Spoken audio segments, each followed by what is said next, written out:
Welcome everyone to another Raid Shadow Legends video. I'm DM recording from Down Under. In this video, I am going to be completing the Sweetheart's Path event. And when I say completing, I'm going to be getting the minimum fragments in order to complete the fusion. I still have two events that are ongoing. I have the gear enhancement and the, what do I have left? Classic Arena. Still going through as we play Raid Shadow Legends. I do regret clicking on all of these things. So I've got 10 fragments still to earn and then 15 in this, and then I'm done with Noldor. I probably won't pull her instantly. I will keep her as a resource to use for a champion chase in the future, along with Bazum. That's not to say I won't use her. I will definitely use her in particular for faction wars, but for the time being I don't need her. I'm not going to finish off faction wars by building her, so I'll use her for points later on and go from there. So in order to do, actually let's go over to the Sweetheart's Path event to show you. In order to do this, you can do Dungeon Divers, or Gear Hunters that it's now called, which is in replacement of an actual Gear Hunters event. They've used the Hero Path. I think that's kind of cool. I like that. The Heroes Paths normally give you some decent rewards along the way, or at least the potential to get different things. So I think it's a good way of doing it. If you don't want to do that, you can just pull shards. So a Sacred Shard is 4,500 points, which in my opinion is probably the easiest way of just getting the job done. So alongside this event, we have a progressive chance across different ones. For Voids, it was the new partner. They've gone with all the partner champions. So Ancora, Narcissus, Siphian, Rotos, and our new champion, Solinar the Gleaming, looks great. One of the best models in my opinion, and his kit is also quite good. I am not going to blow my Voids because I have terrible luck on Voids, and I'm not going to pull on a non-2 times chance. I need to maximize it. So I'm going to be pulling 7 Sacreds and then doing the rest through Dungeon Divers in order to progress all the way through it. And I think I'm just going to jump in. So 7 will leave me with 18 when I'm done.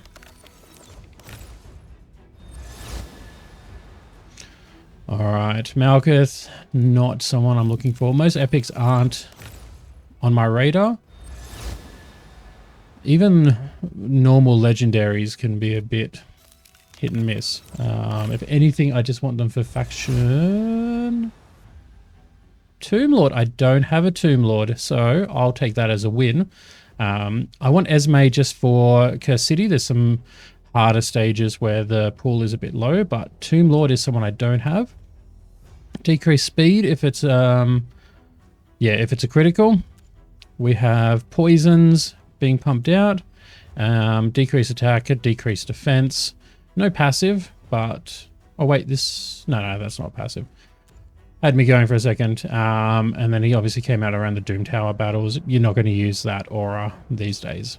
Well, I mean, maybe if you're really, yeah, I wouldn't use him. But still, it's a good champion. I don't have him. It's something to add to my list, and that's a bit of luck. Now, Burungiri is a great champion to talk about. I've built mine up in order to do Bommel. Here's this champion by 50% of their max HP whenever an ally or an enemy dies. So Burungiri or Lady Annabelle are the two champions that are good for this strategy. Essentially, when a bomb dies, he will get health back. When an ally, such as Wukong, who can bring themselves back to life, dies, then he will get more health. It means he can survive quite a lot. He doesn't do much damage, so if you do this strategy, it's very, very slow, but he's definitely a champion of note out of the epics. We have 3 left to go. I'd love to be greedy and get another legendary Arndolf. I'll just put it up on screen in case you're interested. Reflect damage and counter attack isn't too bad.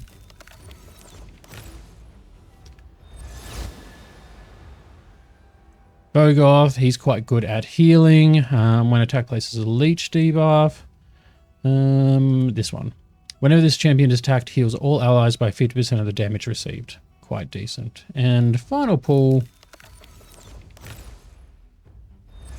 No more legendaries. Miscreated Monster is a champ that is worth building, particularly early game. Has the ally protection.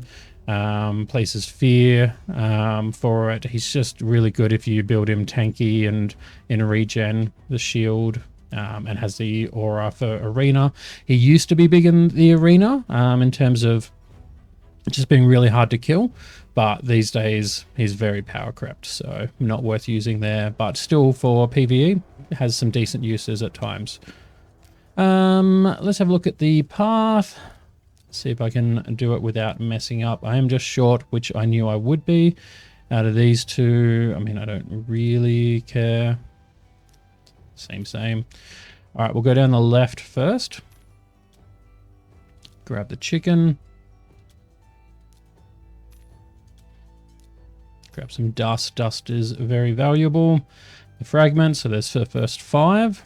And we need the key in order to open this section here to get the final 5. That's where you lose a chunk of points for no reason. So you start with 0 keys. Some paths you do get a key, but not this one.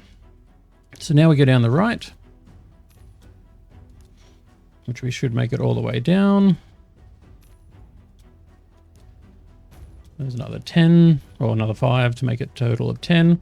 Now we're at 460, so I need, what, 500 there and 3,000 there. So I need 3,500, which I can do in Dungeon Divers, or I can just pick it up with a couple of extra little shards or something like that. If you need to grab these fragments, then you're going to be spending an extra chunk of the shards, probably another 5 or so, I'm going to guess. I'm not going to do the math. You can work it out. There's plenty of people doing it. The big thing is these souls down here. If you have Solana, probably worth it. For Noldor, unless you're resource heavy, probably not worth it. I do think this avatar frame is really, really cool. But I wouldn't be spending all of this just to get down to a frame that's not going to do anything for you. Along here, you do have a mythic tome, which is quite nice. They're harder to get, so it's worth, even if you're only doing the 15 fragments, you can pop down and spend the extra 20,000 if you can do it. And you've got the, yeah, not many of these relic crafting materials in here. I thought that was a bit weird. Yeah, a bit strange. 4-star for these is quite big. Getting your relics up is hard, so grabbing a 4-star definitely takes a chunk out. So when you hit this one, it's expensive, but these rewards are all pretty worth it. But that's me done for now. We got 1 new legendary. It's better luck than I've had recently, so it's a good start. We'll take it. Thanks for watching.